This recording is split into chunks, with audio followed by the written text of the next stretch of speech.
Aurreko astean industria ministroari interpelazio bat egin genion industriari eta euskal industriari buruz eta hain zuzen ere elektrifikazioaren inguruan. Deskarbonizazio konpromisoak erdiesteko industriak elektrifikatu behar du, baina gaur egun arazoak ditugu, batez ere euskal industriak arazoak ditu, ze entxufe nahikorik ez dago, inbertsio askoz ere gehiago egin behar dira, sareetan eta industriari hainbat laguntza eman behar zaizkio eta horretarako hainbat lege eta dekretu aldatu behar dira.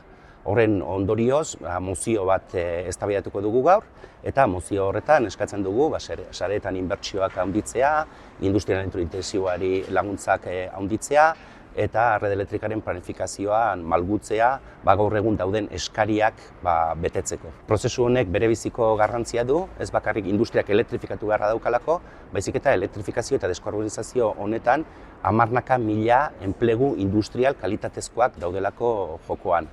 Beraz, euskal industriaren defentsa egingo dugu, elektrifikazioaren aldeko defentsa egingo dugu, eta espero dugu guk proposatzen ditugun hainbat kontu aurrera ateratzea gaur arratsaldean kongresuan.